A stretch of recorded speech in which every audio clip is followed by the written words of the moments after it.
I still remember the sound of the paper sliding across the table. It was such a small sound, barely louder than a breath, but it felt like it sliced through the room. My daughter, Emily, didn't look at me when she handed me the letter. She just placed it there, right next to my coffee cup, and whispered, "Dad, I think you should read this." Her voice trembled in a way that didn't belong to her. She had always been strong, stubborn even, just like her mother. But that morning, she looked fragile. Not weak, just tired in a way I had never seen before.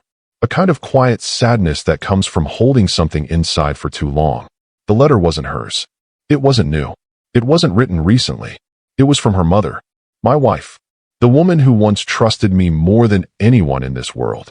And then one day walked out of our home with our daughter in her arms, leaving nothing behind except a single sentence written on a kitchen notepad. "I can't do this anymore." For years, I thought that was the last thing she ever wanted to say to me. For years, I blamed her for the silence that followed. For years, I convinced myself that she left because she was impatient, emotional, dramatic. Anything that made her the unreasonable one and me the logical one. But the truth was much simpler and much uglier. I just wasn't there. Not as a husband, not as a father, not as the man I promised her I would be. Emily knew it. My wife knew it. Deep down, I knew it too, but I was too busy pretending not to see it. So when Emily placed that letter on the table that morning, I felt something cold spread through my chest. Something that felt like guilt, fear, and a memory I had buried long ago, all waking up at once. The envelope was worn, edges soft, like it had been opened and closed more times than I could imagine. My daughter's hand hovered near her chest. Her fingers curled into the fabric of her sweater as if she needed something to hold on to. She didn't say another word. She didn't have to. I picked it up slowly, not because I didn't want to read it, but because I was afraid I already knew what it said. It's strange how a man can spend years convincing himself that he did the best he could, only to have his entire belief system crumble in one quiet moment. The room was silent. No TV, no ticking clock, just the soft hum of the refrigerator and the distant sound of traffic outside. But inside me, everything felt loud. Memories, questions, regrets, all fighting to be heard. Before I opened the letter, I looked at Emily. She was 20 now, but in that moment, she looked like she was 8 again, the age she was when she left with her mother. Her eyes held the same softness, the same vulnerability she used to have when she'd wait for me to come home from work. The same look she had on the nights I didn't show up for dinner. The nights she'd fall asleep on the couch holding the drawing she made for me, her head leaning against her mother's side while they waited. I used to think those moments didn't matter. I used to think kids didn't remember the small things. I used to think she'll understand when she's older, as if age magically turns pain into understanding. But standing there, facing my daughter's quiet, trembling sadness, I realized she remembered everything. I opened the envelope slowly. The paper was thin, folded 3 times. The handwriting, I recognized it immediately. My wife always wrote in these soft, rounded letters, like each word was a gentle touch. Even when she was upset, her handwriting never looked harsh. As I unfolded the letter, my hands shook. Not because of the words I was about to read, but because of the years that led us to this moment. Before I read it, my daughter whispered something. "Dad, I'm not angry at you. I just think it's time you knew." Time. Such a simple word. But in that moment, it felt like everything I ever wasted. I took a slow breath, the kind of breath a man takes when he's preparing to face something he's been avoiding for half a lifetime. And then, I began to read. The first line broke me before I could even reach the second. "I wish you loved us the way you loved your work." The words hit me like a stone thrown straight at the center of my chest. I felt my throat tighten, the air leaving my lungs in a shaky exhale. I wasn't surprised by the sentence. What surprised me was how true it felt, how deeply it echoed inside me. I read the next line. "I'm not leaving because I want to. I'm leaving because I feel like I've already lost you." I closed my eyes for a moment. Not because I couldn't continue, but because I realized something painful. She hadn't left me. I had left her first. Not physically, not with words, but with absence. Absence can be louder than shouting, colder than silence, and more destructive than any argument. When I opened my eyes again, Emily was still watching me. Not with judgment, not with resentment, just with quiet expectation, as if she had been waiting for this moment her whole life. I looked back down at the letter. My wife had written about nights she stayed awake waiting for me, about dinners that went cold, about promises I didn't even remember breaking, about how Emily would ask, "Is Daddy coming home tonight?" and how she never knew what to say. She wrote about the loneliness of sharing a home with someone who was never really there, about the kind of heartbreak that doesn't come from fights, but from slow fading. She ended the letter with a line that felt like a knife sliding through my ribs. "I hope one day you learn what really matters. And I hope, for Emily's sake, you come back to us, even if it's only in your heart." When I finished reading, I didn't speak. I couldn't. The words stuck in my throat like they were made of glass. Emily sat across from me, her hands folded on the table. She wasn't crying, but her eyes were glossy, like she was holding back tears she didn't want me to see. "Dad," she whispered, "Mom wanted you to read it a long time ago, but you weren't ready." I wasn't ready either. The truth in her voice hurt more than the letter. I folded the paper gently, as if it were fragile. Maybe it was. Maybe the words could have changed everything if I had read them back then. Maybe I would have fought harder. Maybe I would have understood sooner. Or maybe I was never ready to face myself. When I looked at Emily again, the only thing I could say was the only thing that felt honest. "I'm sorry." The words came out softer than I expected. Shaky. Raw. Emily didn't rush to forgive me. She didn't reach across the table. She didn't cry. She just nodded slowly, like she had been waiting to hear that for years. And in that moment, sitting in that quiet kitchen with the letter between us, I realized something. This wasn't the end of the story. It was the beginning. The beginning of truth. The beginning of healing. The beginning of the hardest confession I would ever make. Not to my daughter, not to my wife, but to myself. Because before I could make anything right, I had to face the man I used to be. The man who loved his family, but somehow let work steal them anyway. The man who didn't notice when his home went quiet. The man who thought providing was the same as being present. The man who thought love could survive on good intentions alone. I looked at the letter again. I traced the edge of the paper with my thumb. And for the first time in my life, I allowed myself to feel the full weight of everything I had lost. Emily took a breath, her chest rising and falling slowly. "Dad," she said, "I think you should tell me what happened. The whole story. Not the version you told people. Not the one you told yourself. The real one." Her eyes held mine with a kind of quiet determination. And I knew she was right.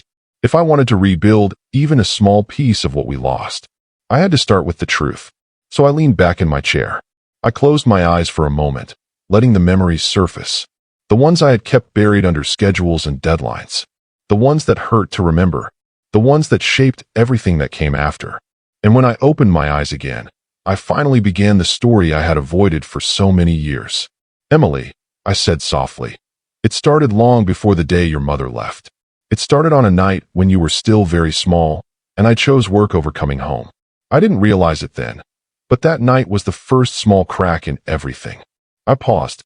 "I want to tell you everything, even the parts I'm ashamed of." She nodded and whispered, "I'm listening." And so, I began. And that is where the real story truly starts. I leaned back in my chair and let the memories take over. It's strange, you know, how the mind works. The moments we try the hardest to forget are the ones that return the clearest when we finally stop running from them. I looked at Emily, sitting across from me, waiting. She wasn't impatient. She wasn't demanding. She was just present, something I hadn't been for most of her childhood. So I breathed slowly, let my gaze soften, and started from the beginning. "It was a Thursday night," I said quietly. "You were 4, maybe 4.5. Your mom made spaghetti that night, your favorite at the time. You used to swirl it around your fork and laugh when half of it fell off." A small, almost invisible smile tugged at the corner of Emily's lips. She didn't remember, of course, but she could imagine it. I continued. "I was supposed to be home by 6. I promised her I would be. She even called me around 5 and asked if I could try to be home early, because you had drawn something at preschool that you were excited to show me." I paused, letting the memory settle. Back then, I was working at the firm downtown. You might not remember that place, but it was everything to me at the time. The kind of job that makes you feel important even when you don't realize how deeply it's pulling you away from the things that truly matter. Emily's eyebrows lowered slightly. She knew that job, even if she didn't remember it firsthand. "You know," I said softly, "I used to think I worked so hard because I wanted to give you and your mom a better life. A bigger house, better schools, nice vacations. But the truth is, I think I was chasing something. Approval. Recognition. Maybe I just didn't want to feel like I was falling behind all the men around me who seemed to be moving faster. I looked at my hands on the table. They looked older than I remembered, more worn. When I hung up the phone that day, I told your mom I'd be home in an hour. And I meant it. I genuinely believed I would be. But then my manager walked in and said there was a client in crisis, and he needed my help. Emily didn't say anything, but her eyes softened, like she already knew where the story was going. I could have said no, I whispered. I could have said I had a family waiting. I could have said, I promised my daughter I'd be home. But instead, I told myself I'd be just a little late. I looked up at Emily. You waited 3 hours that night. Her lips pressed together, and I saw her swallow gently, like the weight of a memory she didn't even recall was still heavy somehow. You fell asleep on the couch, I said, voice low. Your mom tried to keep you awake. She tried calling me again at 7. Then at 8. I didn't pick up. I didn't even feel my phone vibrate. I was too wrapped up in work to notice. I exhaled slowly. When I finally got home, it was almost 11. The house was dark except for the little lamp in the living room. And there you were, curled up under a blanket, your feet sticking out, the drawing you made still clutched in your hand. Emily blinked slowly, her eyes distant, imagining the scene. I remember standing there, I continued, and instead of feeling guilty, I felt tired. I didn't kneel down to look at your drawing. I didn't kiss your forehead. I didn't carry you to bed. My voice wavered. I just walked past you, straight to the bedroom. Emily's shoulders lowered, a quiet sigh escaping her. Your mom was sitting up, I said. She didn't yell. She didn't throw anything. She didn't blame me. She was just disappointed. And I think that hurt more than anything. I could still see her, sitting on the edge of the bed, her hands folded, her eyes soft but sad. She said, you missed her whole evening. And I remember telling her, I had to work. You know that. I shook my head. She didn't argue. She didn't push. She just lay down and turned off the light. And I climbed into bed like nothing was wrong. I paused before adding quietly. That was the first night she cried without letting me hear her. Emily looked down at her lap. Her fingers brushed against each other gently, almost nervously. Dad, she whispered, did Mom ever tell you how much she wanted you home? My chest tightened. She did, I admitted. More times than I can count. But I told myself she was being too emotional. That she didn't understand the pressure I was under. I made her feel like her needs were unreasonable. Emily nodded slowly, painfully slowly. What happened after that night? She asked. I leaned back, letting the story move forward. Well, life didn't fall apart all at once. That's the thing people don't understand. Families don't break in one moment. They crack quietly, slowly, almost gently, almost kindly. So softly that you don't even realize it's happening until one day you wake up and everything is different. I rubbed my thumb along the edge of the table. In the months that followed, I kept working later and later. I kept promising I'd do better. I kept missing dinners, bedtime stories, weekends. And each time your mom would smile and say, it's okay. I know you're trying. I swallowed. But I wasn't trying. Not really. I was just expecting her to wait for me. Expecting you to wait for me. Emily's jaw tightened, not in anger, but in a quiet understanding she wasn't sure she wanted to have. There was this one moment, I said, that still haunts me. I paused, letting it resurface fully. You were 6. It was your school play. You had a small part, just a few lines. You practiced for weeks. Every night, your mom would help you memorize them, and you'd run into our bedroom telling me to watch. And every time, I'd say, not now, sweetheart. Daddy's busy. Emily looked away, blinking slowly. I promised I'd be there for the play, I said. I even told you I'd sit in the front row. I closed my eyes for a moment. But that day, a last-minute meeting came up. And my voice cracked. I chose the meeting. Emily took a quiet breath, her lips trembling for just a second. I think I remember, she whispered. I remember looking for you in the audience. A deep ache spread through my chest. You were wearing a little blue dress, I said softly. Your hair was in 2 braids. And when the lights came on, you scanned the whole room. Your face that fell. Just a little. But it fell. Emily brought her hand up to her mouth, covering it gently, not crying, but feeling. Your mom told me later, I continued, that after the play, you asked her if I didn't come because you messed up your lines in practice. Emily's breath hitched quietly. You said, Maybe Daddy thinks I'm not good enough. She closed her eyes slowly, her lashes trembling. Dad, she whispered, but her voice cracked too much to finish. I reached out, not touching her, just placing my hand near hers. You were always good enough, I said softly. You were perfect. I was the one who wasn't there. She didn't move her hand, but she didn't pull away either. She just breathed, slow, shaky breaths. And your mom, I said. She tried so hard to hold things together. She never wanted you to think I didn't love you. She would say, Daddy loves you very much. He's just busy. And you believed her. Because you trusted us. Emily wiped the corner of her eye with her sleeve. What about Mom? She asked quietly. When did she start thinking about leaving? I looked down, feeling the old guilt return. Heavy, suffocating. It didn't happen in one moment, I said. It was 100 moments. Maybe 1,000. I looked at her carefully. But I can tell you the moment I realized she was slipping away. Emily waited. It was a Sunday morning, I said. You were 7. Your mom asked me to take the day off. She said she missed me.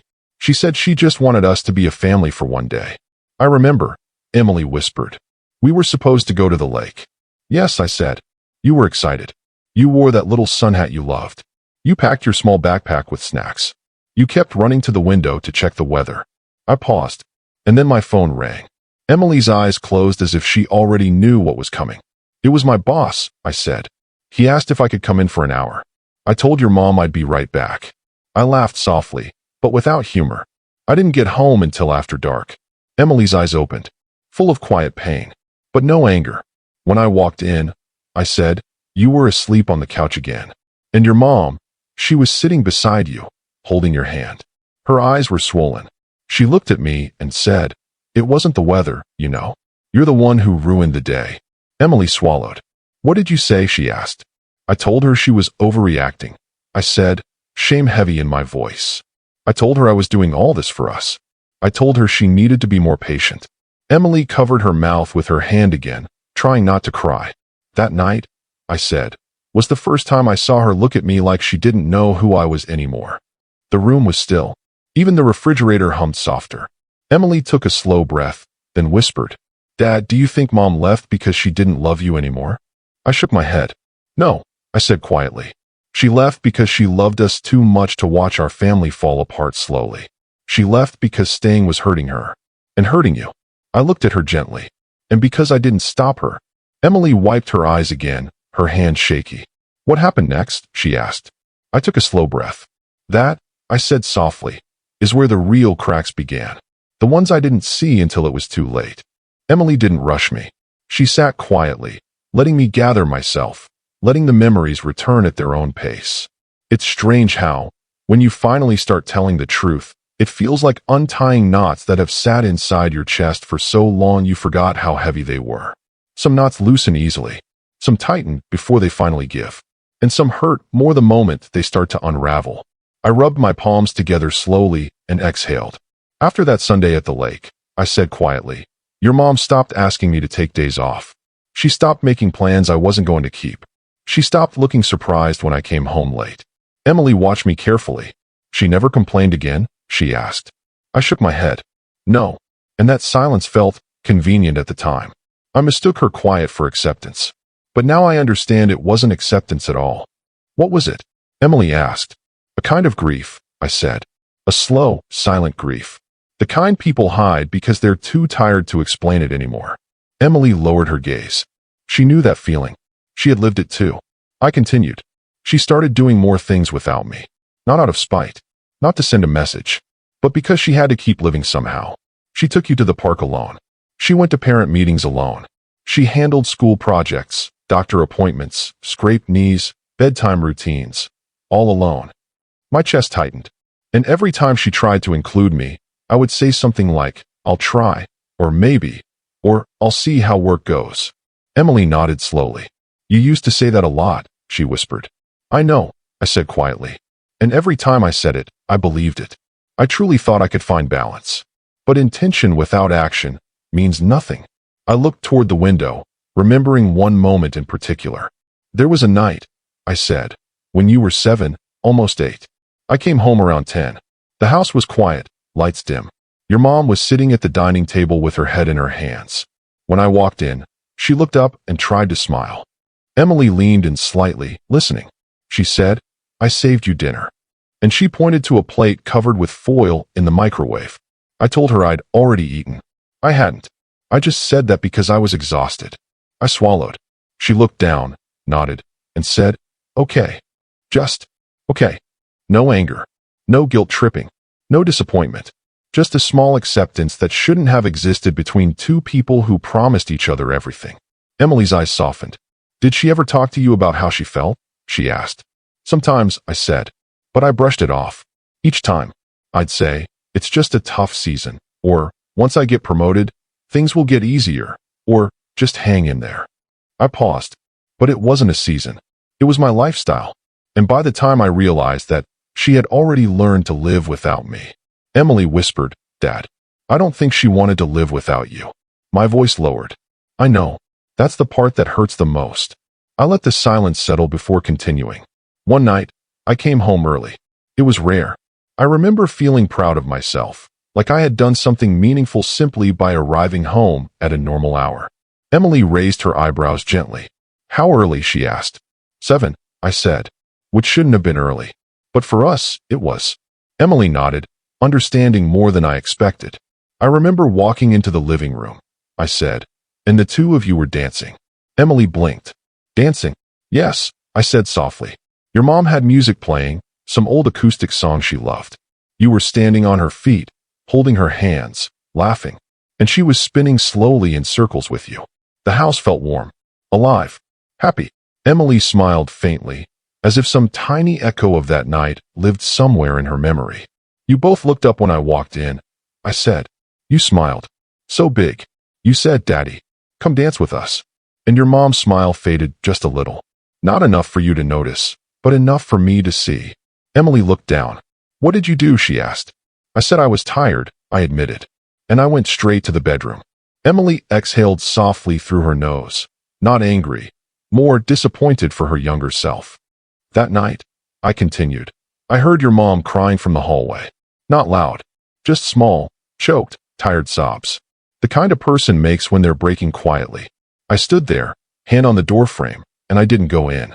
I told myself she needed space." Emily looked heartbroken. "Dad, I know," I whispered. "I should have gone in. I should have held her. I should have apologized. But instead, I told myself I'd fix everything tomorrow." I let out a shaky breath. Tomorrow never came. Emily leaned back, thinking deeply. Her face softened, but there was something else there too, a quiet confusion. "Dad," she said slowly, "I always thought you didn't want to spend time with us. But hearing this, it sounds like you thought you had more time." I nodded. "Exactly. I kept believing there would be a better moment. A calmer moment. A moment when work wasn't overwhelming. A moment when I had more energy. More patience. More presence." I paused. "But family doesn't wait. Life doesn't wait." Emily swallowed gently. "So when did things get worse?" she asked. I drew in a slow breath. There was one night that shifted everything. The night I realized the distance between us wasn't just emotional anymore.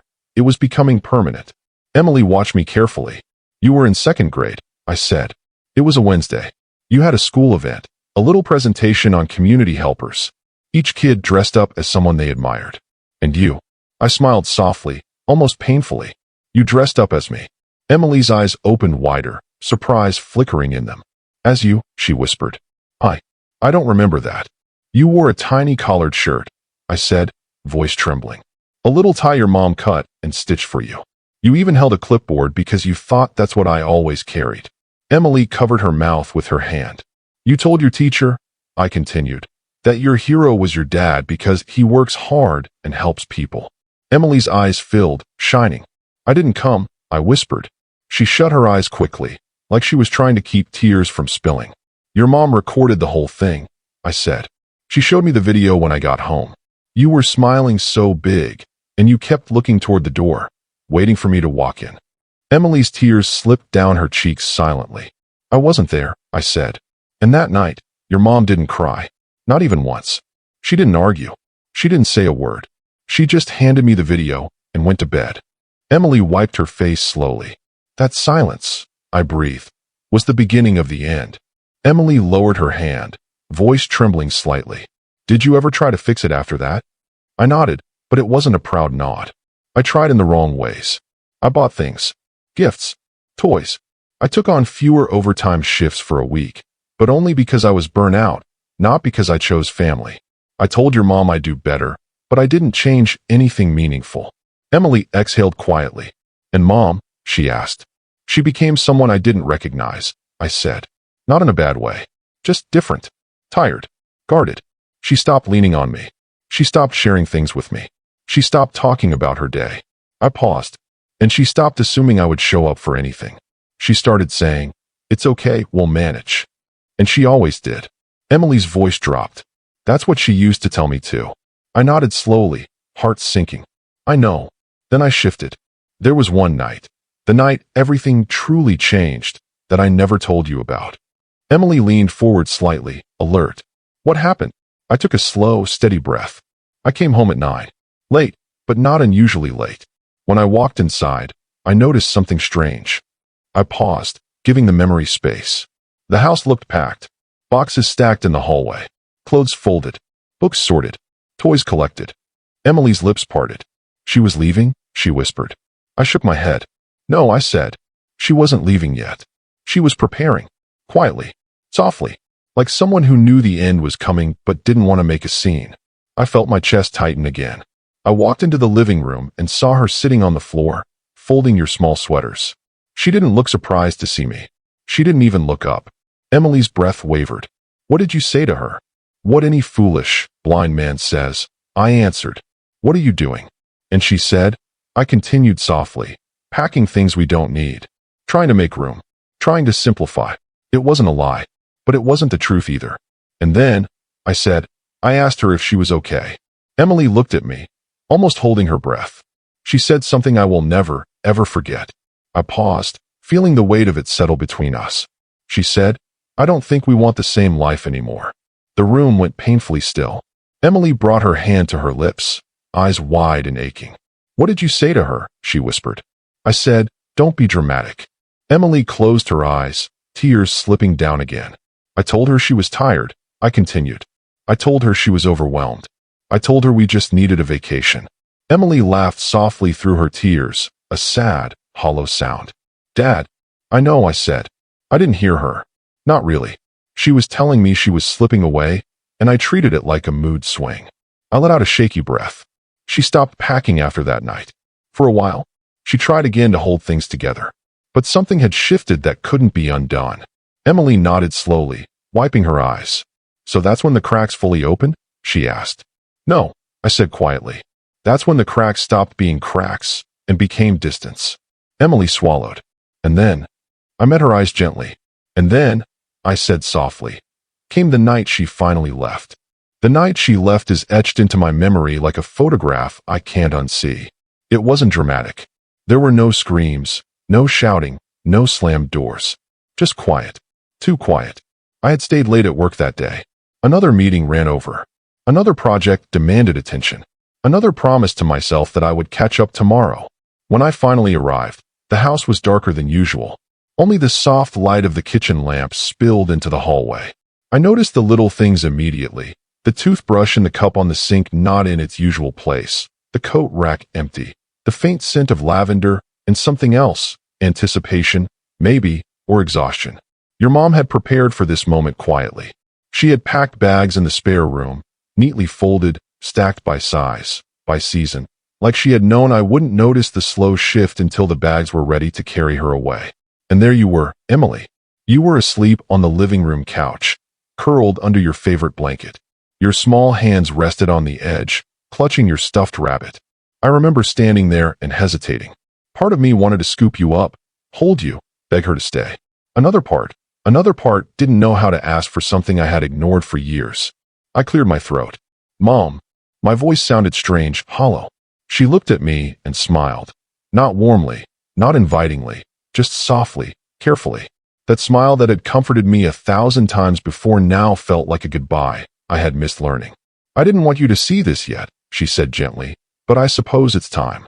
I swallowed hard. My throat was tight, my chest heavy. What is it? I asked, though I knew. She shook her head. I've tried to hold on. For you. For Emily. but I can't keep holding a family together by myself anymore. Something in me froze. The world didn't shatter with sound. It shattered in silence. I wanted to argue. I wanted to tell her I would change. I wanted to promise that tomorrow I would do everything differently. But the words wouldn't come. They were buried under years of neglect, under broken promises, under small, unremarkable nights where I had chosen work over home.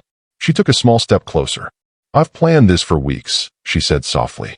"I couldn't let Emily wake up in the morning and see me gone without understanding. I want her to know it's not because we stopped loving you. It's because love isn't enough when it's absent." I wanted to scream. I wanted to shake her. I wanted to demand that she stay. But instead, I stood frozen. Emily stirred in her sleep. She shifted her little body under the blanket. Her lips parted as if she wanted to say something, but sleep had its hold. Your mother knelt beside you and brushed a lock of hair from your forehead. I saw her eyes glint, soft and wet. Not tears yet, just the anticipation of them. I swallowed again. You can't be serious," I whispered, barely loud enough to be heard. She looked up at me and shook her head slowly. "I've never been more serious." I felt something break inside me. Not anger, not hatred, not even the sharp pain of betrayal. Just regret. Pure, raw regret. I had been given every chance to prevent this. Every small moment to be present, to show love, to truly care. And I had failed. Your mom handed me a small envelope. My name written in her soft, rounded handwriting. "Read this when you're ready," she said. "It's everything I've been too afraid to say." I nodded, but the movement felt empty. I couldn't speak. I couldn't form words that meant anything. She looked at Emily one last time, carefully smoothing the blanket over her. Then she stood, glanced at me once more, and left. The front door closed with a soft click, so quiet, it could have been ignored. But I heard it. Every inch of me heard it. I stood there for a long time after she left, watching the door, watching the shadows in the living room stretch across the walls, watching the small chest rise and fall with your breath as you slept. And I realized something terrifying. It wasn't her who was gone. It was me. I had lost my family before they even left. I had lost them in moments I never noticed, in nights I didn't show up, in promises I didn't keep. And now, the absence was loud, painful, undeniable. The next morning, Emily woke and found the envelope I hadn't yet touched. "Dad?" she whispered, picking it up. "I think you should read this." I nodded, voice caught. I had known this moment would come. I had dreaded it. And yet, the fear of the truth wasn't as bad as the emptiness of avoiding it. I tore the envelope slowly. Inside, my wife had written her thoughts, her pain, her hopes, and her apologies. Each line felt like a needle in my chest. "I stayed because I loved you, but I left because love without presence is just loneliness," one sentence read. I remember dropping to the couch beside Emily. She watched me silently, giving me the space to grieve without words. And in that moment, I realized the full weight of my absence. It wasn't about work. It wasn't about stress. It wasn't about exhaustion. It was about choices. Every missed dinner, every skipped bedtime story, every "I'll do better tomorrow" that never arrived. Those were the true reasons I lost my family. Emily's small hand found mine. "Dad, it's okay. I'm here." Her presence wasn't enough to erase the past, but it was enough to remind me that some bridges, even if burned, could be rebuilt. I had to start somewhere. And so I promised myself, in that quiet kitchen, with her hand in mine and the letter clutched loosely in my other hand, that I would spend the rest of my life making up for the years I had lost. Not in grand gestures, not with gifts or words, but by showing up, truly showing up. That morning, I began to understand what it meant to be present, what it meant to love someone fully, not in thought or intention, but in action. I spent the rest of the day quietly reading the letter, letting every word sink in. Every confession, every tear she had held back, every bit of honesty. It all became my roadmap to redemption. Because for the first time, I could see clearly. I hadn't lost my family completely. I had lost myself first. And only by finding myself could I ever hope to find them again. After that morning, I began noticing the silence of the house in a way I hadn't before. It wasn't just quiet because my wife had left. It was quiet because I had been blind for years to all the little things that made a house a home. I wandered through the rooms slowly, touching the corners of walls, the edges of furniture, even your tiny desk where you had once done homework. Everything seemed frozen in time, as if life had paused, waiting for me to wake up and realize what I had lost. I found your school projects, carefully stacked in a box. The macaroni art, the painted rocks, the little clay figures you had proudly brought home. I held them in my hands one by one, remembering how you had rushed to show me every single thing, expecting me to smile and tell you how amazing it was. I hadn't, and the guilt came crashing down like a wave I couldn't hold back. I sat on the floor with the box in my lap, letting the memories flood me. I remembered nights when you waited for me to come home from work, falling asleep on the couch while your mom stayed awake to keep watch. I remembered weekends when I promised to take you to the park, to the zoo, to the little adventures you dreamed up, and how I always said, maybe next time. And there was no next time. I began to cry, not loud, not dramatic, just quiet, wet tears that slid down my face and soaked the sleeves of my shirt. I cried for you, Emily. I cried for your mom. I cried for the little moments that slipped away, moments I would never get back. Emily came up behind me and sat beside me quietly. She didn't speak. She didn't try to console me. She just sat, letting me cry, letting me bear the weight of my mistakes openly. After some time, I looked at her. She was older now, stronger, but there was still the faint echo of the child I had ignored for so long. I'm sorry, I said again, my voice cracking. I didn't know how much I was hurting you. I didn't know. I wasn't even aware of how absent I had been. Emily reached over and gently took my hand. Dad, I know. I remember. I remember you being tired, always busy. I thought you didn't care. But I know now. You didn't know how to be here. You just didn't know. Her words were soft, but they hit me harder than any punishment could. She was telling me the truth, and the truth was brutal. For weeks after that day, I did nothing but reflect. I walked through the house like a ghost, touching the traces of the life I had once been a part of and feeling the emptiness of my absence. I went to your school, quietly watching from the parking lot as you laughed with your friends, noticing how you had grown into this strong, beautiful young woman. And I realized that, despite everything, your mother had done an incredible job raising you. She had carried the weight of our family when I couldn't. I wanted to fix things. I wanted to turn back time. But I couldn't. Time had moved on without me, and all I could do was start now, in the present, and hope that would be enough. One evening, as the sun was setting and the warm lights spilled through the kitchen window, I asked Emily if she would let me take her for a walk. She agreed silently, without hesitation. We walked along the streets of our neighborhood, the familiar paths that had once been filled with laughter and play. We walked past the park where you had your first birthday party, past the corner store where you used to beg for candy after school, past the library where you had spent hours exploring stories I had promised to read with you but never did. And we talked. Not about work. Not about schedules. Not about anything practical. We talked about small things, favorite colors, memories from preschool, the smell of rain on the sidewalks, the song she loved to sing in the car. I listened, really listened. And in that listening, I began to understand what I had been missing for years. There was laughter, too, a quiet, shy kind of laughter that I hadn't heard in a long time. Not the loud, uninhibited laughter of a family together, but the small, delicate kind that begins to heal old wounds. After the walk, we sat on a bench under a tree, and Emily looked at me carefully. Dad, she said softly, I know you weren't here before, but I also know you're trying now. Her words were a balm and a sting at the same time. I am, I said. I will do everything I can to make up for lost time. I can't promise I'll be perfect, but I can promise I'll be present. Really present. She smiled faintly, a small glimmer of hope in her eyes. That's all I need.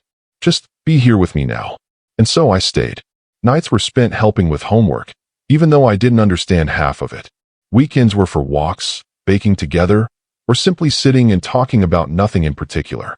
I began noticing the little things, the way she chews her food, the way she taps her fingers when she's thinking, the small habits and quirks that made her who she was.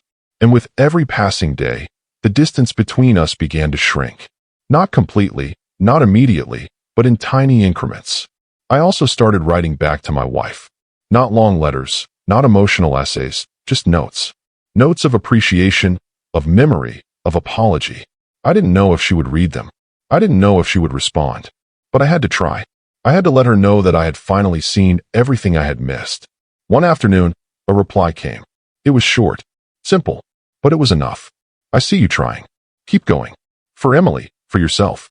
You can't change the past, but you can be here now. That matters. I read the note over and over. A wave of relief washed over me. Not because she forgave me. Not because everything was suddenly okay. But because she acknowledged my effort. Because it was possible, finally, to begin repairing the damage. Emily and I continued slowly, day by day, month by month. Some nights were harder than others. Some conversations reopened wounds I thought had healed. But each challenge was met together, and slowly, cautiously, we began rebuilding what had been broken. There were moments when I would catch myself slipping back into old habits, checking my phone too often, worrying about work, thinking about the future instead of being in the moment. And each time, I reminded myself, this was different. This time, I couldn't hide behind excuses. This time, being present was the only choice. I remember one night vividly. We had been cooking dinner together, simple pasta, nothing fancy. Emily was humming a song she loved from school. She glanced at me and said, "Dad, I'm glad you're here." Those words, so small and innocent, struck me deeply. Not because they were the first time she had said something like that, but because they felt real. They weren't expectations or requests or complaints. They were an acknowledgement of presence. And I realized then that this is what mattered most. Not grand gestures, not gifts, not promises. Just presence. Just being there, truly, every day. It was also during this time that I began reflecting on myself more honestly. Not just as a father, but as a husband, a man, a human being. I began to understand my patterns, my flaws, the ways I had let pride and work and ambition replace the people I loved. And I knew I had to change, not just for Emily, but for myself. Some nights, after Emily fell asleep, I would sit at the kitchen table, the envelope from her mother still tucked away in my drawer, and write in a journal. I wrote about memories, about mistakes, about regrets, about hope. I wrote to understand myself, to forgive myself, to figure out how to be better. The process was slow, painful, humbling, but it was necessary. And slowly, as the months passed, I began to feel something I hadn't felt in years. Peace. Not complete happiness. Not a sense that everything was perfect, but a quiet, gentle peace that comes from knowing you are doing the right thing, even if you can't undo the past. Emily began to trust me more. She shared her school projects, her friends, her thoughts, even her fears. We laughed together. We argued gently, like normal people, and then made up. And every time, I tried to remember, this is what presence looks like. It wasn't easy. Nothing worth saving ever is. But every small step forward felt monumental. Every smile, every hug, every word of trust was a victory. And I realized that this is how love works, not in grand declarations, but in small, daily acts of showing up, caring, and being there when it matters. The weeks turned into months, and slowly, a rhythm returned to our lives. Not the rhythm of before, not the rhythm that I had taken for granted, but a new rhythm. A rhythm built on presence, honesty, and the quiet determination to be better. Emily and I developed small traditions, rituals that reminded us that we were together. Saturday mornings became pancakes and laughter, Sundays were for walks in the park, and weeknights were for reading, talking, or just sitting together, letting the silence speak for itself. Sometimes, I would watch her sleep and wonder how I had ever thought work could replace moments like this. The way her little hands curled around the blanket, the soft rise and fall of her chest, the calm expression on her face, it was humbling. I began keeping track of small victories, not for anyone else, but for myself. Days when I truly listened to Emily without distraction. Days when I remembered birthdays, events, or just simple promises I had made years ago and failed to keep. Her mother occasionally checked in, quietly. Not to criticize, not to judge, but to see how we were navigating this fragile reconstruction of our family. She never imposed, never lectured, never pushed. She simply observed. And in that, I saw the grace of a woman I had wronged and a love that had never fully disappeared. One afternoon, as Emily and I were working on a school science project together, she looked at me with a seriousness I hadn't seen before. "Dad," she said softly, "do you ever think about how different things could have been?" I paused. I had thought about it endlessly, but I nodded. "Every day," I admitted. "I think about every missed bedtime story, every promise I didn't keep, Every moment I wasn't here when you needed me." She smiled faintly, but there was no bitterness in her eyes. "I know, but we can't change the past. We can only do what we can now." Her words struck me deeply. She had learned so much from me, yet she spoke with the wisdom of someone who had suffered but survived. And so, I began to shift my focus. Not on the things I had lost, but on the moments I could still create. Not on the pain I had caused, but on the healing I could nurture. We started taking trips together, small ones at first. A weekend at the lake, visits to nearby towns, even just picnics in the park. Each moment was carefully savored, each laugh a reminder that connection was possible even after absence. I also made an effort to speak with my wife more regularly. Letters became emails, emails became phone calls became cautious visits. She didn't rush forgiveness, and I didn't rush excuses. We simply shared, slowly, gently, pieces of our lives and hearts. Through these exchanges, I realized that the foundation for reconciliation was not just about presence.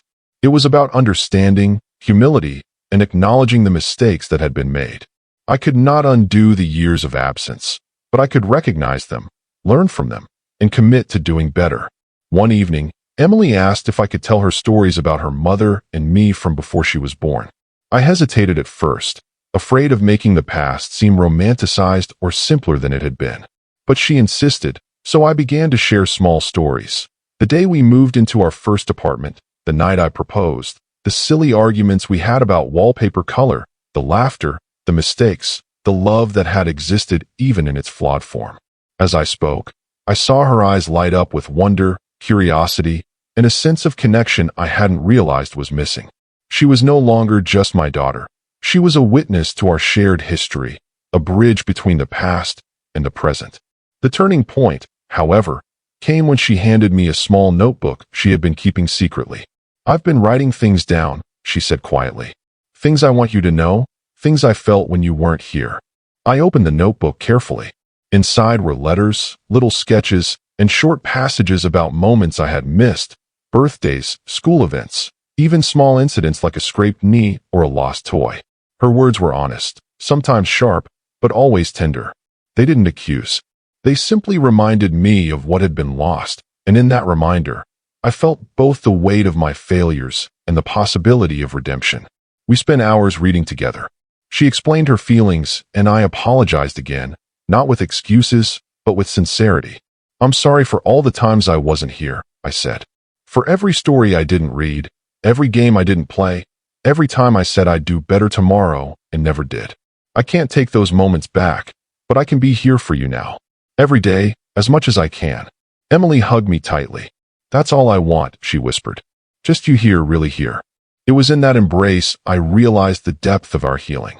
Not perfection, not restoration of what once was, but the beginning of something stronger, a relationship forged in acknowledgement, presence, and love. The months turned into a year. The routines became second nature. Emily and I were no longer just recovering from the past. We were building new memories. Her school performances, which I had missed before, were now events I marked on my calendar. Her art projects, once ignored, were displayed on the fridge proudly. Weekend walks became long conversations about dreams, fears, and the future. I also began to notice changes in myself. I was calmer, more patient, more aware of the fragility of the moments that truly mattered. Work no longer consumed my every thought. I prioritized family over ambition, presence over recognition. One day, as we were walking through the park, Emily stopped and looked up at me. "Dad," she said, "I know we can't get back the time we lost, but I'm glad we have now." I smiled through a lump in my throat. "Me too, Emily. Me too." And I meant it. Every word. There were still moments of challenge. Still moments when my guilt would flare, when I would worry that I was never enough. But each time, I reminded myself of the progress we had made, the trust we were rebuilding, and the importance of showing up every single day. Sometimes, late at night, I would sit in the kitchen, looking at the envelope her mother had given me years before. I would read the lines again, feeling both the sorrow of what had been lost and the hope of what was possible. I realized that love, in its truest form, is not about perfection. It's about consistency, presence, humility, and forgiveness of oneself and of others. Emily's mother and I never returned to our marriage, but that was no longer the source of pain it once had been. Instead, we found a new rhythm of respect, cooperation, and shared concern for our daughter. Emily grew stronger, more confident, and more empathetic each day. I witnessed her forming relationships, making decisions, and navigating the world with courage and wisdom. And each time she smiled at me, each time she shared a story, each time she reached out for comfort or guidance, I felt the weight of every missed moment ease slightly. Because I had finally understood, being a parent is not about perfection. It is about showing up, fully and consistently, and being willing to face the consequences of one's past mistakes while working toward a better present. And that is what we did, together. As the seasons changed, I began to notice subtle shifts, not just in Emily, but in myself. Winter mornings became easier to wake for because there was someone waiting, someone whose presence mattered more than sleep or comfort. The chill of the air no longer felt harsh. It reminded me of the warmth I could provide, if only I showed up. Spring brought longer walks, the smell of wet grass, and the sound of birds returning to our backyard. Emily would collect little leaves or flowers and press them in a notebook, sometimes giving them to me with a shy smile. "Here," she would say, "for you, Dad." And I would take them, smiling, truly smiling, not just because of the gesture, but because it meant I was here, present, and trusted. I started to document our days, quietly, in small journals, moments of laughter, conversations, small victories, challenges overcome. I realized that life isn't measured in grand events, but in these small, fleeting instances that often go unnoticed. One afternoon, while Emily and I were painting together, she paused and looked at me with a seriousness that made me stop mid-stroke. "Dad," she said, "do you ever feel guilty?" I nodded slowly. "Every day," I admitted. "Every single day? But guilt alone doesn't change the past. It only reminds me to do better now." She tilted her head. "So you're trying to be better?" I took her small hand in mine. "Every day? For you. For me. For the family we still have, even if it isn't perfect." Her lips curved into a faint smile. "Then I forgive you, Dad. Not because you're perfect, but because you're here now." Her words struck me in a way nothing else had. Forgiveness. Not conditional, not hesitant, but pure. And it wasn't just her forgiveness. It was permission for me to begin anew, to reclaim the role I had once neglected. We began to create new traditions. Friday nights became movie nights with popcorn and blankets. Saturday mornings were pancake breakfasts, sometimes burnt, sometimes perfect, but always shared. And Sunday afternoons were for reflection, quiet conversations on the porch, watching the sun slip behind the trees, letting our words and silences mingle equally. Through these moments, I discovered the beauty of small gestures, a hand held, a story shared, a question asked, a listening ear. Love doesn't demand grandiosity. It thrives in the everyday acts of showing up. Emily grew more confident. She began inviting me into her world, friends, school projects, hobbies. She wanted me to meet the people she cared about, to see the life she was building without fear or hesitation. And I did. I showed up every time. Not perfectly, not without mistakes, but faithfully. Her mother and I remained distant in terms of marriage, but closer than before in communication. We shared responsibilities, moments of parenting, celebrations, and worries. There were no resentments expressed loudly, no recriminations, just mutual respect, slowly rebuilding trust through action rather than words. One evening, Emily asked me to help with a history project. We were sitting at the kitchen table, papers spread around us, and she looked at me seriously. "Dad, do you think we can rebuild things completely?" she asked. I paused. I don't know if things can ever be completely like they were. Maybe they can't. But we can build something new. Something better, because we've learned from the past. She nodded slowly, and I could see a spark of hope in her eyes. A trust that had been carefully nurtured over months of presence, effort, and honesty. We also began talking more about the past, not to dwell, not to blame, but to understand. I shared my regrets openly, without expecting forgiveness. She shared her feelings, her sadness, and her small, lingering resentments. And through these conversations, a bond formed that was deeper than before, a bond rooted in honesty, resilience, and love that had survived absence. One afternoon, while walking through the park, Emily asked if I would tell her more about her mother and me from before she was born. I hesitated, afraid of sugarcoating the past, but she insisted. And so, I shared stories, not just the happy ones, but the mistakes, the arguments, the times I had failed, and the times we had tried to overcome challenges together. She listened, rapt and thoughtful, and I realized that these stories were helping her understand the complexity of life, and the fact that even flawed people could grow, learn, and make amends. I also began reflecting more deeply on my own life. I saw patterns, prioritizing work over relationships, believing intentions were enough, avoiding confrontation instead of addressing issues directly. And I began actively working to change these patterns, not just for Emily, but for myself. Nights were spent quietly in reflection, sometimes writing letters to her mother, sometimes journaling my thoughts, sometimes just sitting and thinking about what it truly meant to be present. I realized that presence wasn't about grand gestures or constant attention. It was about consistent effort, genuine care, and showing up when it mattered most. Emily thrived in this environment. She became more confident, empathetic, and self-aware. And I began to notice the subtle ways my presence was shaping her life, her willingness to trust, her resilience, her small acts of kindness toward others. We celebrated milestones together, birthdays, school achievements, small victories that I had once ignored. Each celebration, each acknowledgement, reinforced our bond. Each moment was a reminder that being present mattered more than any past mistake could erase. I also made a conscious effort to be patient with myself. Some days were harder than others. Some nights, guilt would creep in, and I would remember the years lost. But each time, I reminded myself, the past cannot be changed, but the present can be cherished. And through this process, I began to understand a profound truth. Love is not about perfection. Love is about showing up. Love is about being willing to face your mistakes, acknowledge them, and commit to doing better. Love is about presence. Emily and I continued to grow together, slowly, deliberately. And in that growth, I found a peace I hadn't known in years. Not happiness in the naive sense, not a life free of mistakes, but a quiet, enduring peace. The kind that comes from knowing you are trying, truly trying, to be the person your family deserves. Sometimes, late at night, I would sit with Emily asleep nearby, the house quiet except for the hum of the refrigerator and the soft wind outside, and I would reflect. I would think about the years lost, the mistakes made, and the pain caused. And I would also think about the months since, the laughter regained, the trust rebuilt, and the love that had endured despite absence. It was in these moments that I understood something vital. Redemption is not about erasing the past. It is about learning from it, taking responsibility, and committing to change. And when you do that, even the deepest wounds can begin to heal.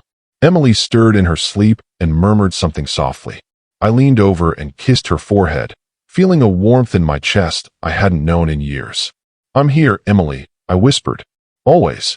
And in that quiet, heartfelt promise, I felt the truth of what it meant to love, to be present, and to rebuild what had once been lost.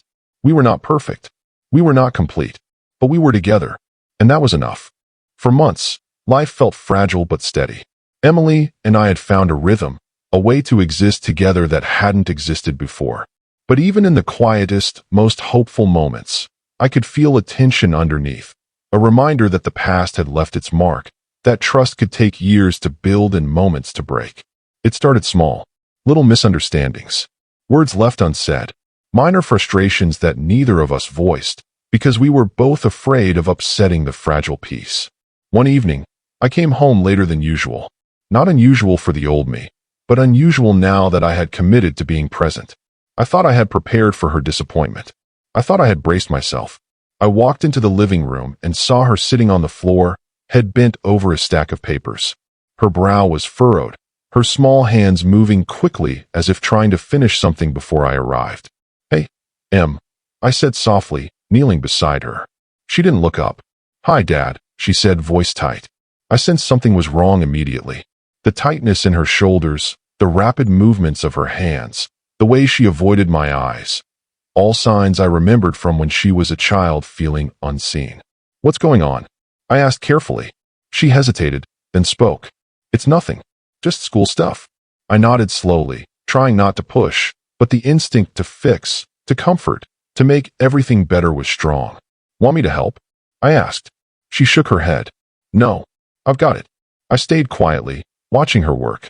There was tension in the air, not the playful tension of childhood frustration, but a heavier, emotional strain.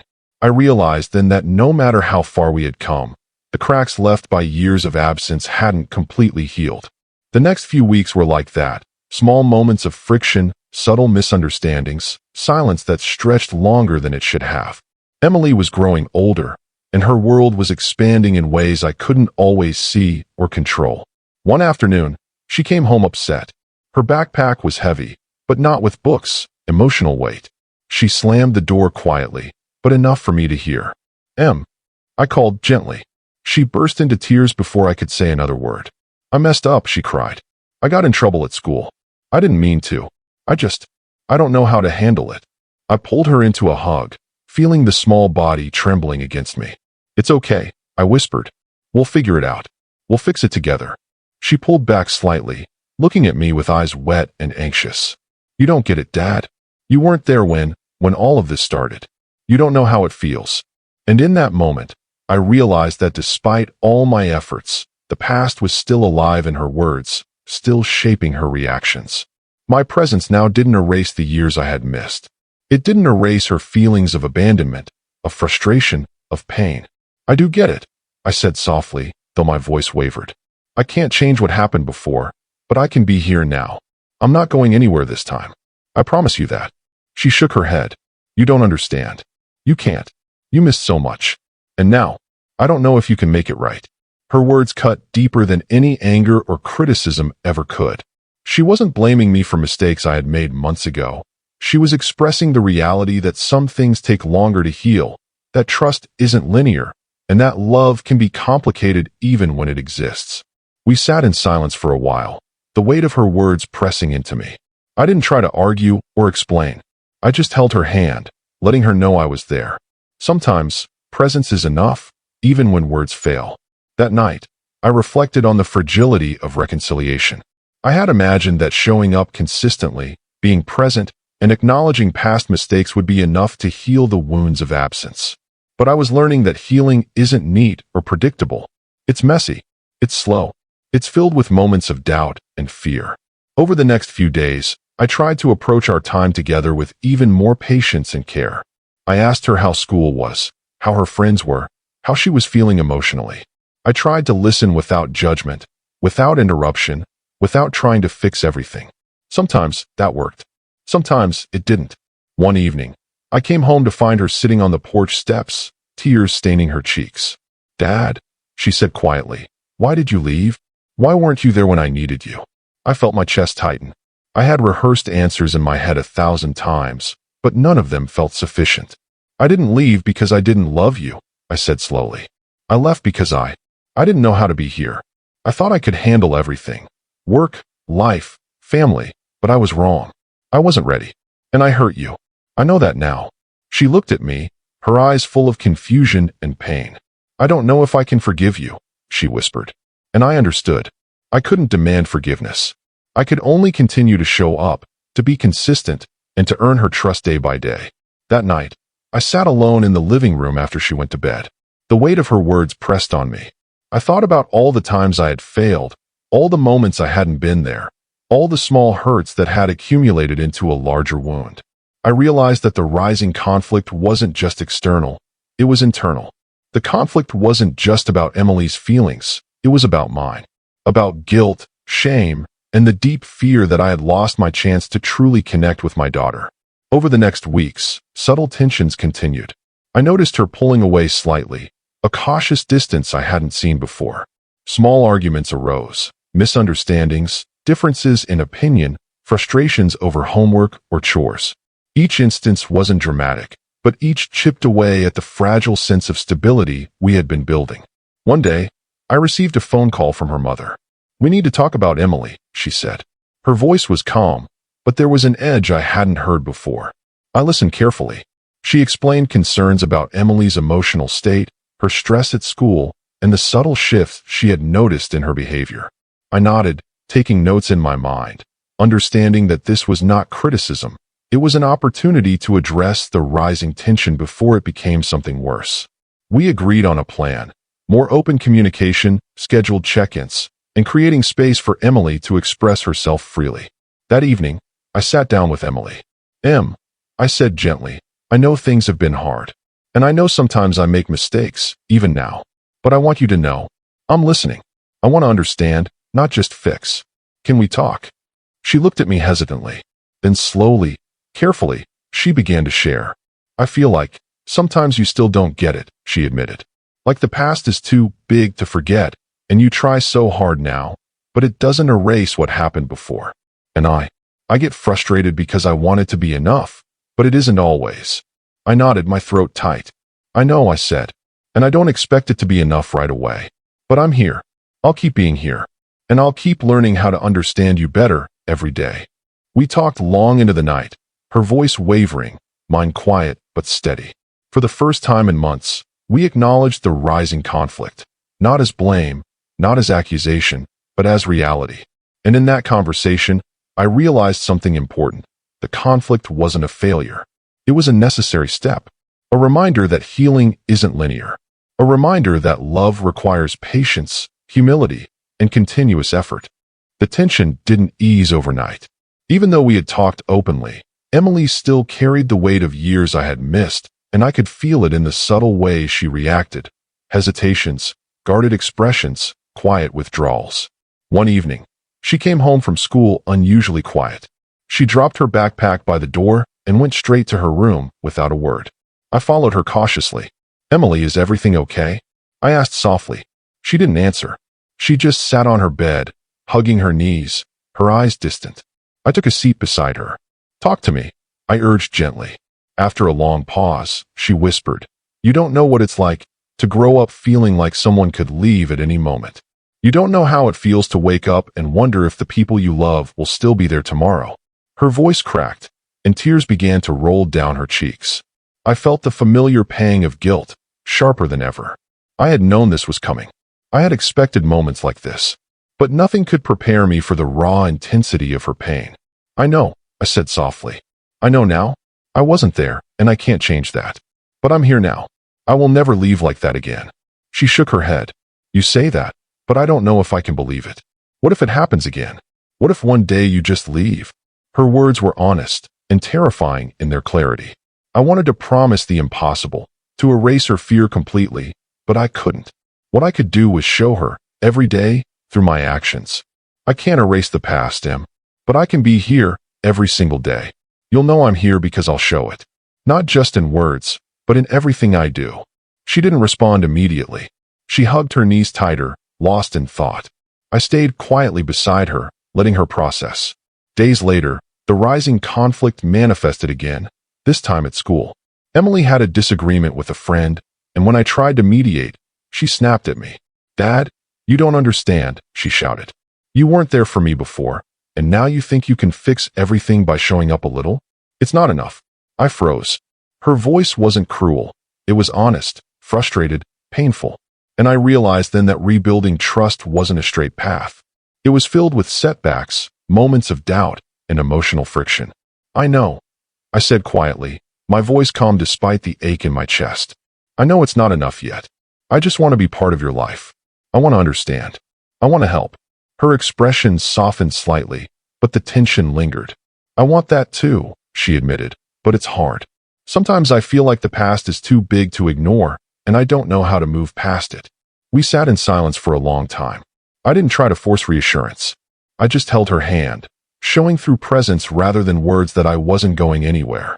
That night, I reflected on the fragility of healing. I had hoped that time alone would be enough to repair the gaps of absence, but I learned that time without consistent, honest effort is meaningless. Trust is delicate, easily broken, and slow to rebuild. The next day, I tried a different approach. Instead of talking about the past or giving advice, I focused on small moments, helping her with homework, cooking together, sharing quiet conversations about her day. I realized that presence wasn't about grand gestures. It was about showing up, consistently, in ways that mattered. Even with these efforts, the rising conflict continued in subtle ways. There were quiet withdrawals, sharp remarks, moments of silence that stretched longer than necessary. And I had to remind myself constantly, this is part of the process. Healing isn't linear. It's messy. It's filled with setbacks. One evening, Emily asked if we could talk openly about the times I wasn't there. I need to hear it, she said. I need to know why it happened, and I need to hear you say it out loud. I nodded. Okay, I said. I'll tell you everything, as honestly as I can. We sat in the living room, the soft light of the lamp illuminating her face. I began recounting the years I had been absent, not with excuses, but with honesty. I told her about work, stress, fear of failure, and above all, my inability to prioritize the people who mattered most. She listened quietly, occasionally wiping a tear, occasionally nodding. When I finished, there was silence. Then she spoke. I'm angry, she admitted. I'm hurt. I'm frustrated. And I don't know if I can just forgive and forget. But I also see that you're trying now. I see that. And it matters, even if it doesn't erase the past. Her words were both painful and hopeful. I understood that rising conflict wasn't a sign of failure. It was a sign of life, of emotion, of honesty. In the following weeks, I continued to face these challenges. There were arguments, misunderstandings, and emotional flare-ups. But each time, I reminded myself, this is part of the journey. Healing requires patience, humility, and consistency. Emily and I slowly learned to navigate these moments together. We developed a language for expressing frustration without blame, for sharing feelings without judgment, and for listening without interruption. One afternoon, she came home from school and said something I didn't expect. Dad, I think I'm starting to trust you more. I still get scared, still get frustrated, but I see you trying. And that matters. Her words struck me deeply. They weren't a declaration of full forgiveness. They were a step forward. A step that required courage on both our parts. I realized then that rising conflict wasn't something to fear. It was an opportunity to grow, to learn, to rebuild bonds stronger than before. We continued to take small steps each day, moments of laughter, conversations, shared meals, walks in the park. And with every step, I saw Emily becoming more confident, more open, more willing to trust. Even with setbacks, the foundation of our relationship was growing stronger. And I began to understand a vital truth. Love is not linear. Trust is not rebuilt in a single day. Healing takes time, patience, and unwavering presence. And though the rising conflict remained, it became less a source of despair and more a sign of life. Proof that emotions were alive, bonds were fragile but reparable, and that even after absence, connection could be nurtured. The tension between Emily and me continued to grow quietly, subtly, like a storm building on the horizon. It wasn't loud or dramatic, but it was always there, lurking in small frustrations, sharp glances, and words left unsaid. I began to realize that no amount of presence or effort could instantly erase the years I had missed. One evening, Emily came home upset again. She didn't slam the door this time, but there was a heaviness in her step. She dropped her backpack in the corner and sat on the couch, her hands twisting together nervously. Dad, she said hesitantly, I need space. My heart sank. I had hoped for progress, but the request was a clear reminder that healing was not linear. Space? I asked gently. Yes, she whispered. I need time to figure things out. I need to process everything. You've been here, yes, but it's still complicated. And I can't just pretend the past didn't happen. I nodded slowly, though inside I felt the ache of disappointment. Okay, Emily. I understand. Take the time you need. I'll be here when you're ready. She looked at me, a mix of relief and guilt in her expression. Thanks, Dad. I do want this to work. I really do. But it's hard. It was hard for both of us. I had learned that trying to rush her forgiveness or pushing for immediate reconciliation would only push her further away. I had to be patient, consistent, and compassionate, even when it hurt. Over the next few days, Emily retreated into her own world. I gave her space, but I didn't withdraw. I prepared meals, left little notes of encouragement, and tried to quietly support her from a distance. It was a delicate balance, being present without crowding, caring without smothering. Then came the day that would mark a true turning point. I was working late at the kitchen table, catching up on paperwork, when I heard a soft knock at the door. Emily stepped in hesitantly, holding something in her hands. "What's this?" I asked, noticing the envelope. She placed it on the table, hands shaking slightly. "I wrote this. I wanted you to see it when you were ready." I opened the envelope carefully. Inside was a letter, handwritten, filled with thoughts and feelings she had kept inside for years. Every word was raw, honest, and unfiltered. She had written about the times I wasn't there, the moments of fear and frustration, the loneliness she had felt. But she had also written about the small things I had done recently, the dinners we shared, the walks, the laughter, the conversations. She wrote about hope, about wanting to rebuild trust, about still loving me despite the hurt. I sat quietly, reading each line, feeling a mix of pain, sorrow, and an overwhelming sense of gratitude. When I finished, Emily spoke softly. "I wanted you to know how I felt. Not to make you feel guilty, but so you understand." I looked at her, tears welling in my eyes. "Emily, thank you. I can't promise I'll never make mistakes again, but I can promise I'll always try, and I'll never stop being here for you." She nodded, a faint smile breaking through her uncertainty. "That's all I want, Dad. That's all I need." That night, I reflected on the letter for hours. It was both a reminder of the pain I had caused and a symbol of the trust we were beginning to rebuild. It was the first true bridge across the years of absence, a tangible sign that healing was possible, even after so much damage had been done. In the days that followed, our relationship shifted subtly but profoundly. We still had disagreements, small tensions, moments of frustration, but there was also a new understanding. Emily was learning that I was committed, not just in words, but in consistent actions. And I was learning that love requires patience, humility, and the courage to face one's past mistakes head on. One afternoon, Emily asked if we could go to the park. We walked slowly, side by side, talking about her school projects, her friends, and her dreams. "Dad," she said quietly, "I know I still get frustrated. I know I still hold on to the past sometimes. But I want you to know, I'm trying to. I want to trust you completely. I want us to be okay." Her words struck me deeply. They were not declarations of perfect healing. They were acknowledgments of effort, of growth, of a shared commitment to move forward despite the pain. I took her hand, squeezing it gently. "I know, Emily, and I promise, I'll keep being here. Every day, for the rest of my life if I have to." We walked in silence for a while, the soft wind blowing through the trees, the sounds of children playing in the distance. It was peaceful, yet filled with the weight of unspoken emotions, the remnants of past absence and the hope for a stronger future. That night, as Emily slept, I sat at the kitchen table reflecting. I thought about the rising conflict, the tension, the misunderstandings, the emotional distance. I realized that these moments were not failures. They were opportunities.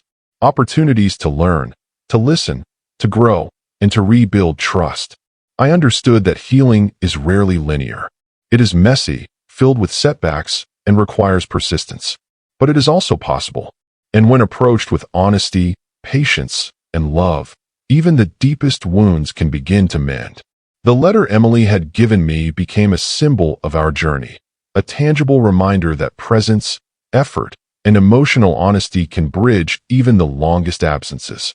And in that reflection, I felt a quiet sense of hope. Not that everything would be perfect, not that the past could be erased, but that together, Emily and I could face the future, step by step, moment by moment, rebuilding what had been broken and creating something stronger than before. The rising conflict was not over, but we had learned to face it together, to acknowledge it, to sit with it, and to use it as a guide rather than a barrier. And for the first time in years, I felt a sense of quiet confidence that we could survive the storms of emotion, fear, and mistrust, and emerge stronger on the other side. The days that followed felt like walking on a delicate thread.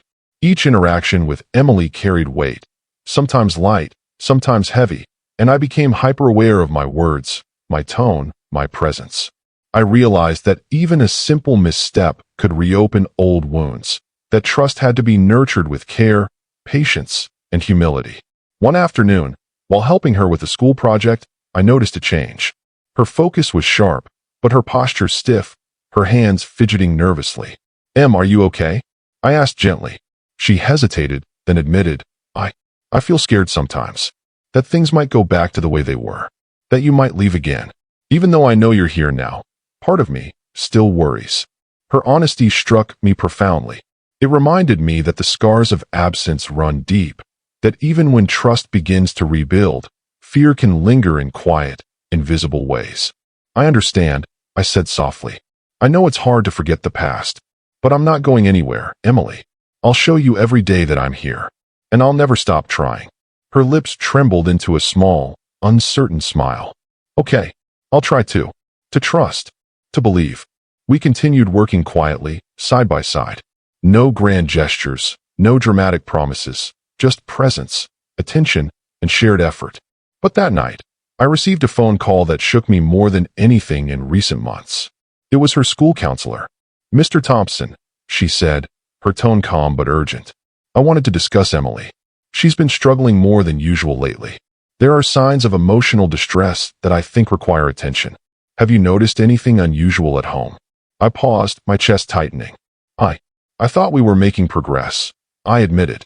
But yes, she's been more withdrawn lately, quieter, anxious at times. What should I do? The counselor explained that this was a normal part of processing trauma and rebuilding trust, but it also required careful guidance, consistent support, and professional help if necessary. I listened, taking every word to heart, realizing that my role as a father wasn't just about being present emotionally. It was about being attentive, responsible, and proactive in her well-being. That evening, I sat down with Emily. I began carefully. I spoke with your counselor today. She said it's normal to feel this way, but she also wants to help us work through it together. Would you like that? She nodded slowly, her eyes brimming with emotion. Yes, I think that could help. I don't want anyone else to think I'm upset with you. I'm not. It's hard sometimes. I took her hand, squeezing it gently. I understand. And I want you to know, it's okay to feel what you feel. You don't have to pretend. I'll be here through all of it, Emily. Every step. Over the next weeks, we began attending counseling sessions together. At first, Emily was hesitant, reluctant to open up. But gradually, the safe space allowed her to express fears, frustrations, and lingering hurt. I listened, not interrupting, not defending, not justifying. I simply held space, validating her feelings, acknowledging the past, and showing that I was committed to change. One session, she looked at me and said quietly, Dad, I still feel scared sometimes, but I think I'm starting to feel safe again. Those words were small, but monumental. Safety, trust, healing. They weren't declarations of perfection or forgiveness. They were signs of progress, of the slow, steady work of rebuilding a bond that had been fractured for years. At home, we adjusted routines. More open conversations, check-ins about her day, quiet moments just to be together. I learned to read subtle cues, changes in tone, gestures, posture, that told me when she needed support or space. And yet, the rising conflict wasn't gone. It lingered like a shadow, reminding me that trust is fragile, that love requires constant nurturing, and that the past cannot simply be erased. One night, Emily approached me with a new request. Dad, she said hesitantly, I want to share something I've been keeping inside. My heart tightened. Okay, I'm listening. She handed me another letter, smaller, more recent, filled with thoughts and feelings she hadn't spoken aloud. She had written about moments of fear, frustration, and sadness, but also hope, trust, and small victories. Reading it, I felt a mixture of sorrow and gratitude. Sorrow for the pain I had caused. Gratitude for her courage, honesty, and willingness to rebuild our connection. When I finished, I looked at her, tears welling in my eyes. Emily, thank you. I can't promise the past will disappear, but I can promise I'll keep showing up. Every day, always. She hugged me tightly. I know, Dad, and I'll keep trying too. We'll figure this out together. That night, I realized that the turning point was near. Not a single moment of dramatic revelation, not a sudden miracle, but a gradual convergence of honesty, effort, vulnerability, and presence. We were both beginning to understand that rebuilding trust wasn't about perfection. It wasn't about erasing mistakes. It was about being present, consistent, and open, day after day, moment after moment. And that realization, quiet as it was, felt like a light breaking through the clouds. A gentle promise that we could move past the rising conflict, that we could face the fears, and that a new chapter of healing and connection was possible. The tension between us had been building quietly for months, and now it felt like it had reached a tipping point. Not in anger, not in shouting, but in the weight of unspoken emotions, the accumulation of years lost, and the fragile nature of trust slowly being tested. It happened one evening after dinner. Emily had been unusually quiet, poking at her food and avoiding eye contact. I tried gentle conversation, small talk, anything to ease the silence, but nothing worked. Finally, she pushed back from the table, eyes glistening with tears. "Dad," she said softly, "I can't keep pretending everything's okay. I know you're here now, but I still feel like I'm missing something. Like there's a part of me that's still hurt, still afraid." Her words hit me harder than anything she had said before. Not anger, not blame, but raw, unfiltered vulnerability. The kind that exposes not just someone's pain, but the responsibility of the one listening. "I understand," I whispered, my throat tight. "I know it's not easy. I know I can't erase the past. But I'm here now, and I'm not going anywhere. We'll face this together." She shook her head, frustrated. "It's not that simple. I want to trust you fully. I want to feel safe. But I keep remembering all the times you weren't here. The birthdays, the recitals, the small things I needed. And I don't know how to let that go." I took a deep breath, realizing that this moment, the raw honesty, the confrontation with long-held emotions, was the true turning point. Not a dramatic event, not a sudden revelation, but a convergence of years of absence, moments of effort, and a willingness to face the pain together. "Emily," I said carefully, "I can't undo what happened. I can't go back and change the missed moments. But I can be present for everything from now on. And I can promise to never stop trying to earn your trust." She looked at me, tears falling freely now, her small hands trembling as she reached for mine. "I want to believe that, Dad," she said. "I really do. But it's scary, letting go of the fear, letting myself trust again. It hurts. I know," I said softly, squeezing her hand. "Healing always hurts. But it's worth it. And we'll do it together, step by step." That night, we sat together on the porch, the world quiet around us. She rested her head on my shoulder, and for the first time in months, I felt a fragile sense of peace.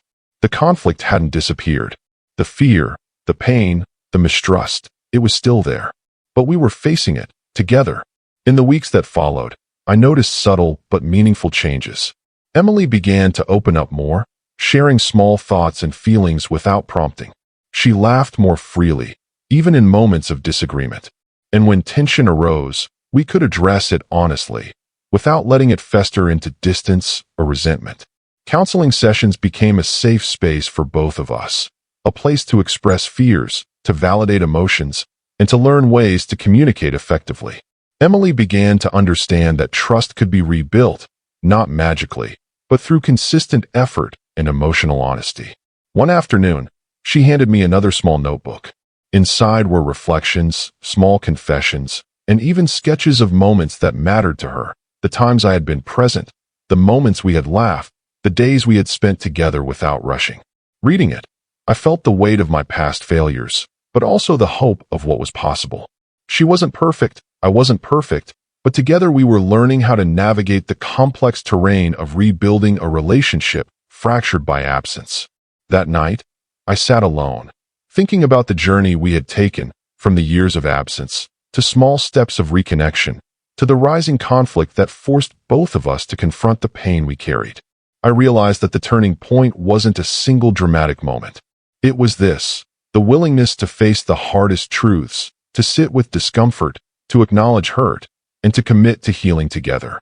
Emily had given me not just a letter or a notebook, but a chance to rebuild trust, to deepen our bond, and to show that love can survive even the longest absences if it is nurtured with honesty, patience, and presence. And in that reflection, I understood something profound. Reconciliation is not a straight path. Healing is messy, filled with setbacks, frustration, and fear. But when approached with courage, humility, and care, it is possible to create something stronger than what was lost. The next morning, Emily came to me with a small smile. "Dad," she said, "I know it won't be perfect, but I feel like we're getting there. I feel like we can do this together. I pulled her into a hug, feeling a warmth I hadn't felt in years. We will, Emily. Step by step, together. Always together. In that embrace, I felt the weight of the past lift slightly. Not erased, not forgotten, but acknowledged and honored. And I knew, in that quiet, emotional moment, that we had reached the turning point. From here, the path would be one of gradual healing, rebuilding, and creating new memories, facing conflicts as they arose, learning from them, and slowly transforming pain into connection, absence into presence, and mistrust into love. The storm had not passed entirely, but we had found the courage to stand in it, side by side, ready to face the future together. The days after the turning point felt lighter, yet quiet in a way that carried both relief and reflection. Emily and I had faced the rawest edges of our past, confronted the pain, the absence, the mistrust. And slowly, imperceptibly at first, we began to find balance, a fragile equilibrium, but a real one. Morning light entered our home differently now. Not brighter, not miraculous, but softer, more meaningful.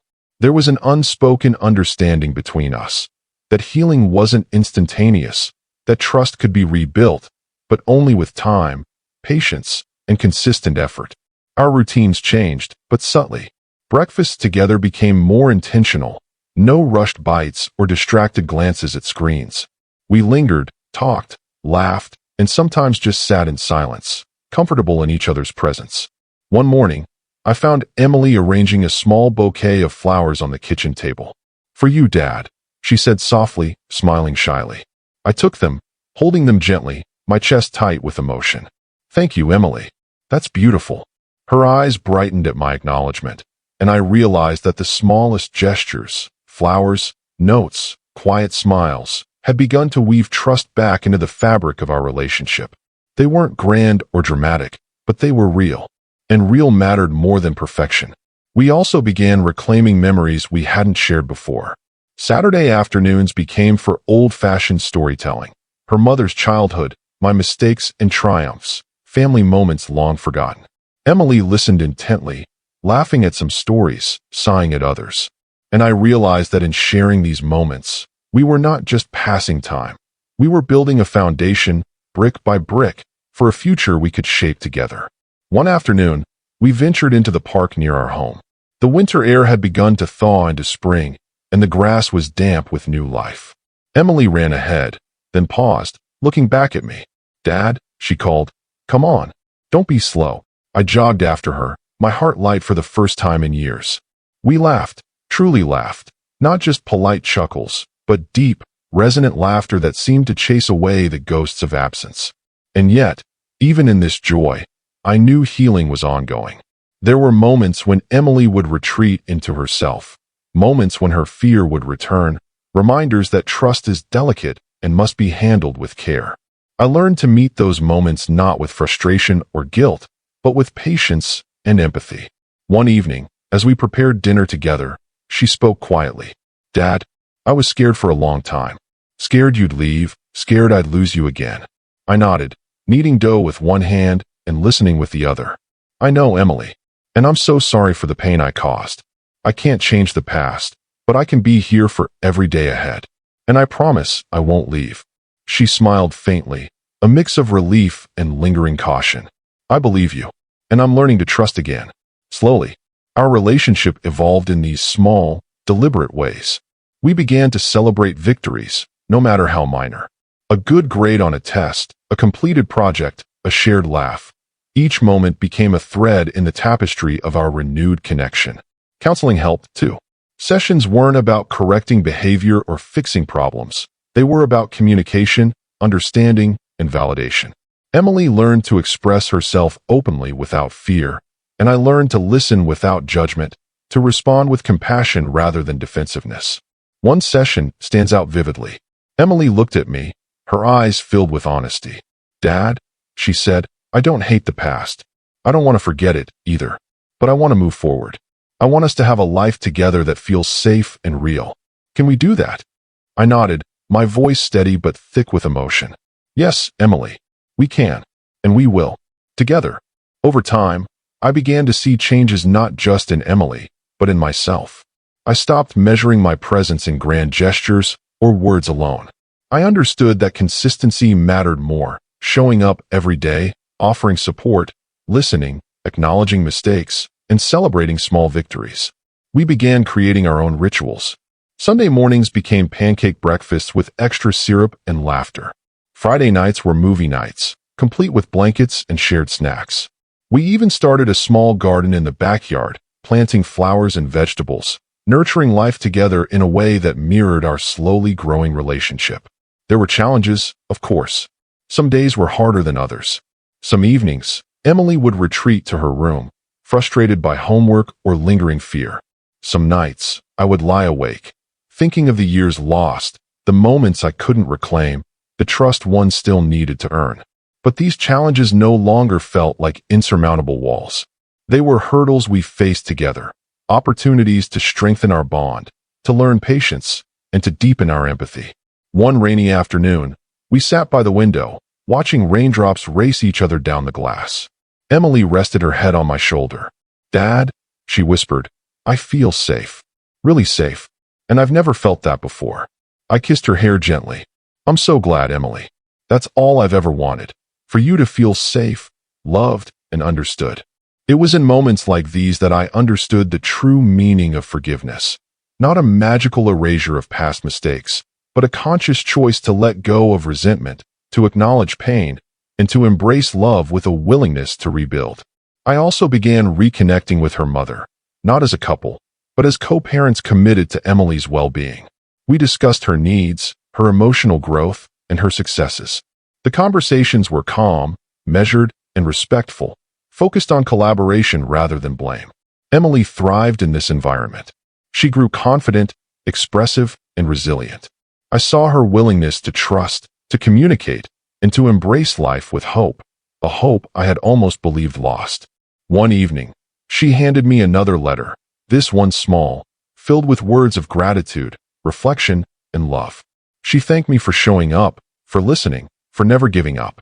She acknowledged the past without bitterness and expressed a desire to continue building our relationship.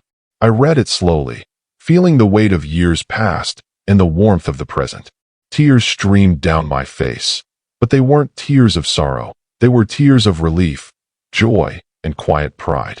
"Emily," I said softly, holding her hand, "thank you for trusting me, for being honest, for letting me be part of your life.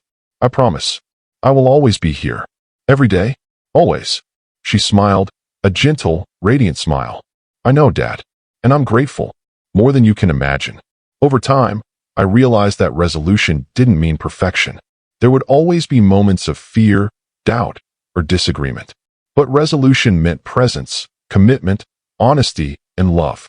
It meant facing challenges together, celebrating victories, and nurturing trust each day. We began to create a life that wasn't about erasing mistakes, but about embracing growth. Shared experiences, small joys, and quiet conversations became the threads of our renewed bond. I also began reflecting deeply on my own journey. I recognized the patterns that had caused absence, the choices that prioritized work over family, and the subtle neglect that had built walls between us. I made a conscious effort to change, not just for Emily, but for myself. I wanted to live a life rooted in presence, empathy, and integrity. As the months passed, Emily and I grew closer than I had ever imagined possible. We laughed together, cried together, shared dreams, and faced fears. We weren't perfect, but we were present, connected, and committed. One evening, as the sun set in soft gold over the backyard, Emily sat beside me. "Dad," she said quietly, "I feel like we're really okay now. I don't feel the fear as much. I feel love and trust." I hugged her tightly, my heart full. "Yes, Emily, we're okay, and we'll keep being okay together." It was in that moment, with the fading light painting her face, that I truly understood the essence of resolution. It isn't about forgetting the past or achieving perfection.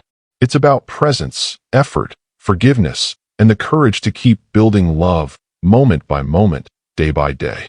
And as I watched Emily grow, laugh, and trust again, I knew that the journey, the struggles, the mistakes, the pain, had been worth it. Every misstep had led us to this point. Every absence had made the presence now even more meaningful. We had not only rebuilt a relationship, we had built a foundation stronger than what had been lost. A foundation rooted in honesty, empathy, love, and commitment. And in that quiet, heartfelt truth, I found the peace I had longed for. A peace not of perfection, but of presence. Not of erasing the past, but of embracing the future. Emily looked up at me and smiled. "Dad, I love you. I love you too, Emily," I whispered, holding her close. Always. In that embrace, I felt the culmination of years of regret, effort, and emotional work.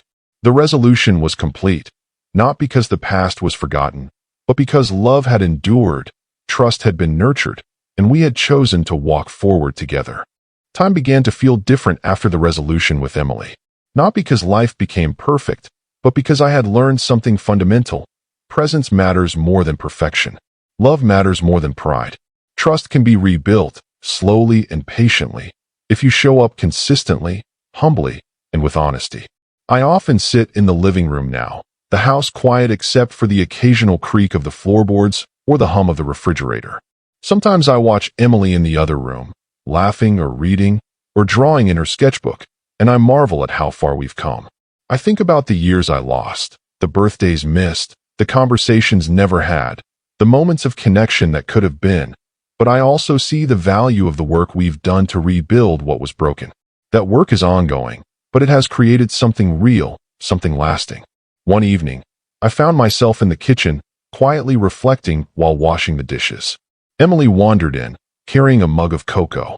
"Dad," she said softly, "do you ever think about the past?" I nodded. "All the time, but I try not to dwell. I try to learn from it, to understand what I could have done differently, and to focus on being here now." She leaned against the counter, thoughtful. "I still remember the times you weren't there, but I also remember the times you are, and that matters more." Her words struck me with quiet force. It was true. Our presence now outweighed absence from the past. It didn't erase hurt, but it transformed it into something meaningful. I realized that reflection was important, not to regret endlessly, but to guide future action. Every choice I make now, every word, every moment, carries weight. And that awareness shapes the way I live, the way I parent, the way I love. Emily and I continued to grow together. Weekends became sacred, days for shared hobbies, quiet walks, and unhurried meals. We learned to communicate openly, even when emotions ran high. We celebrated milestones with attention and care, savoring moments that once might have slipped by unnoticed. One rainy afternoon, Emily came to me with a small notebook, worn at the edges. "Dad," she said, "I wanted to write down what I'm feeling, so I don't forget." Inside, she had written about our journey, the pain of absence, the struggles of trust, the joy of reconnecting. She wrote about hope, love, and the belief that even fractured relationships can heal. Reading her words, I felt a deep sense of gratitude, not just for her courage and honesty, but for the opportunity to witness the transformation of both our hearts. Later that night, as we sat by the window watching raindrops race each other down the glass, Emily said quietly, "I feel at peace. With you. With us. Even with everything that happened before." I held her hand gently, my own eyes wet. "Me too, Emily. Me too." In those quiet moments, I began to understand a deeper truth. Love is not about never making mistakes.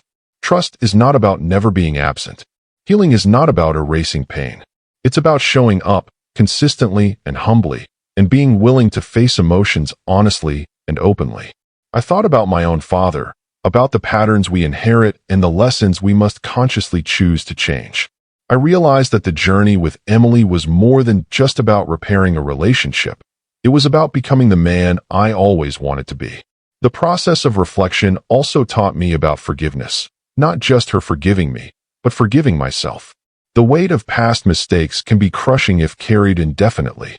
I had to acknowledge my failings, accept them, and choose to move forward with intention and care. Over time, Emily and I developed a rhythm of shared life, one that respected both our individuality and our bond.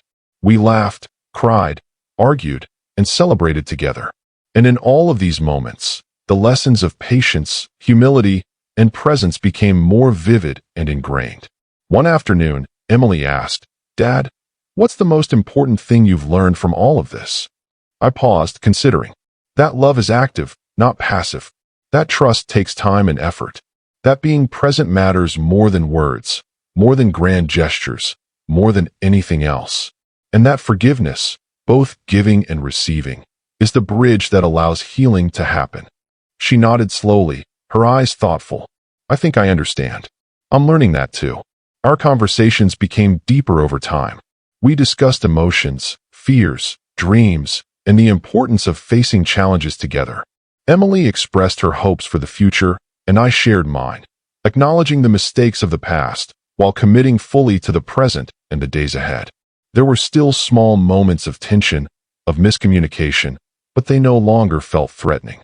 They became opportunities to listen, to understand, and to respond with compassion. The rising conflict that once loomed over us had transformed into a foundation for growth and deeper connection. I also found peace in everyday rituals. Morning coffees shared at the kitchen table. Quiet evenings spent reading together. Walks in the park where we talked about anything and nothing. These moments, seemingly small, became the threads of a strong, enduring bond.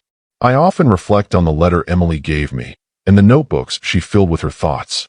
They serve as reminders, not of past failures, but of the resilience of love, the power of patience, and the importance of showing up, even when it's hard. One evening, as we prepared dinner together, Emily looked up and said, "Dad, I'm glad you didn't give up on me. On us. I know it wasn't easy." I smiled, feeling a deep warmth. "Neither was it easy for me, Emily. But you made it worth every effort. You made it worth showing up every day." She hugged me, tightly, as if holding on to both the present and the hope of the future.